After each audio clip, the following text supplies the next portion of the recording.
ఈరోజు అనంతపురంలో జరిగిన సిద్ధం సభ అంటే ఈ సభ గురించి ఒకసారి మనం మాట్లాడుకున్నట్లయితే ఒక వ్యక్తిని పొగుడుకోవడానికి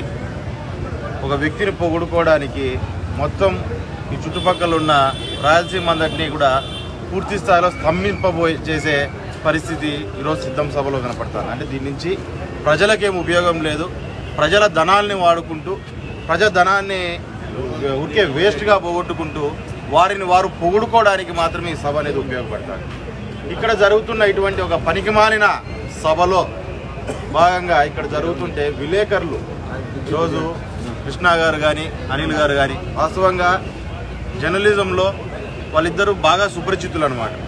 మొత్తం జిల్లాలో ఉన్న వైఎస్ఆర్ లీడర్లకు కావచ్చు, తెలుగుదేశం లీడర్లకు కావచ్చు, సిపిఐ కావచ్చు, సిపిఎం కావచ్చు, అట్ ద సేమ్ టైం మనకు జనసేన కావచ్చు, ఉన్న అన్ని పార్టీల్లోనూ అందరి నాయకులతోనూ మంచి వ్యక్తులు అని అనిపించుకోగలిగిన వ్యక్తులు.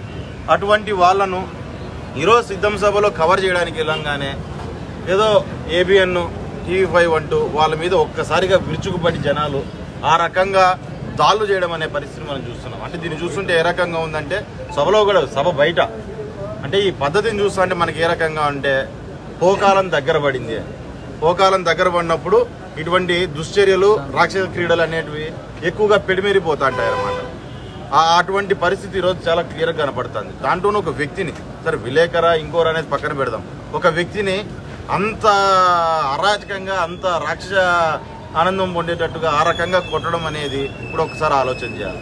ఎక్కడైనా 10 మంది నాయకులు రాజకీయ పార్టీల్లో ఉన్నప్పుడు నాయకులు కలిసినప్పుడు కనీసం ఎవడన్నా ఆపడానికి వెళ్తాడు. ఆపడానికి ప్రయత్నం చేస్తున్న మిగతా విలేకరుల మీద మిగతా వ్యక్తుల మీద కూడా దాడి చేసే పరిస్థితి. అంటే ఇప్పుడు మనం పొద్దునుంచి మనం కూడా చాలా వీడియోలు చూస్తున్నాం. ఎక్కడ చూసినా క్వార్టర్ బాటిళ్ళు, బిర్యానీ ప్యాకెట్లు, దానితో పాటు గుడ్లు పెట్టుకొని ఈరోజు తాక్కుంటా తిరుక్కుంటా ఏదో ఒక పిక్నిక్లో ఒక ఎంజాయ్మెంట్ లాగా ఈరోజు ఒక సభకు అనే దానికి వాళ్ళు ఏదో చేయడానికి వచ్చేసారు. ఈరోజు అంత తప్పదాగి ప్రజల మీద పడి ఈ రకంగా దాడులు చేయడం అనేది సరైన పద్ధతి కాదు. ఈరోజు ఏదైతే వీరికి జరిగిందో ఒకసారి ఆలోచన చేసుకోవాలి. ఇక్కడ ఉన్న ప్రభుత్వంగా పోలీస్ యంత్రాంగం కావచ్చు, వీళ్ళందరూ కావచ్చు. ఇటువంటి సంఘటనలు అనేటివి చూడనట్టు మీరు గతంలో కూడా చాలా వరకు పోలీసులు వదిలేసింది కాబట్టి నా కొడుకుకి పిచ్చి పరాకాష్ఠకు చేరింది అనమాట. వదిలేకోకుండా ఆ రోజే సరైన చర్యలు తీసుకుంటే పోలీసు వాళ్ళు ఈరోజు ఇటువంటి చర్యలు అనేటివి జరిగేటివి కాదు. ఈరోజు వాస్తవంగా వీడియోలో బయటపడింది కాబట్టి ఎంత రాక్షసంగా వాళ్ళ మీద పడ్డారు, పైశాచికంగా వాళ్ళ మీద పడ్డారు అనే విషయం మనకు అర్థమవుతుంది. ఈరోజు అదే వీడియో బయటికి రాకుండా పోయిందంటే ఏదో ఇంకా అవసరమైనంటే రిటర్న్ వీళ్ళ మీద కూడా కేసులు పెట్టి వీళ్ళనే పట్టపోయి లోపలేసే పరిస్థితి కూడా, జర్నలిస్టులను లోపలేసే పరిస్థితి కూడా ఈరోజు మనం చూసేవాళ్ళం అనుకుంటాం. కానీ ఖచ్చితంగా దాంట్లో ఎవరైతే పాల్పడ్డారో ఈ పనికిమాలిన పనికి ఎవరైతే అక్కడ వాళ్ళ మీద దాడులు చేయడం ప్రయత్నం చేశారో వారందరి మీద పోలీస్ యంత్రాంగం కూడా పూర్తి స్థాయిలో యాక్షన్ తీసుకోవాలి. ఇప్పటికే నమ్మకం వెళ్ళిపోయింది మన మీద, పోలీస్ డిపార్ట్మెంట్ మీద పూర్తి స్థాయిలో నమ్మకం ప్రజల్లో వెళ్ళిపోయింది. దీన్ని చాలా రౌడీలకు వాస్తవంగా చెప్పాలంటే వైఎస్ఆర్ కండువాలు కప్పుకున్న రౌడీలుగానే చూస్తున్నారు పోలీసుల్ని కూడా. ఈరోజు కాకి బట్టలు తీసేసిన సామాన్య ప్రజలు మాట్లాడే పరిస్థితికి వస్తుంది పోలీసుల మీద. దయచేసి ఆ ఉన్న కాస్తో కూస్తో గౌరవాన్ని మనం కాపాడుకోవాల్సిన అవసరం ఉంది.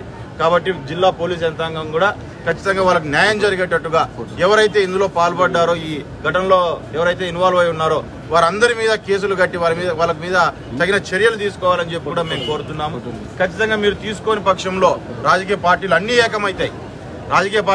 ఏకమై పోరాటం చేయడానికి విలేకరుల తరఫున సిద్ధంగా ఉన్నాయనే విషయాన్ని కూడా నేను తెలియజేస్తున్నాను.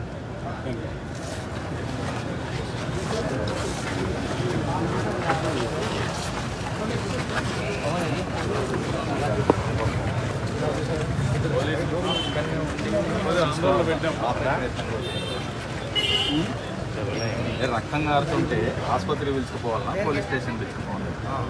స్టేషన్లో పోయి కూర్చోబెట్టి వీళ్ళందరూ ఏదైనా అవకాశం ఉంటే సైలెంట్ చేద్దాం లేని ఫీలింగ్లో వచ్చింది. బెదిరించేసిందా ఎందుకు కేసులు ఎందుకులే వదిలే అని చెప్పి ఏదైనా పాల్పడేదానికి ప్రయత్నం చేసిందా?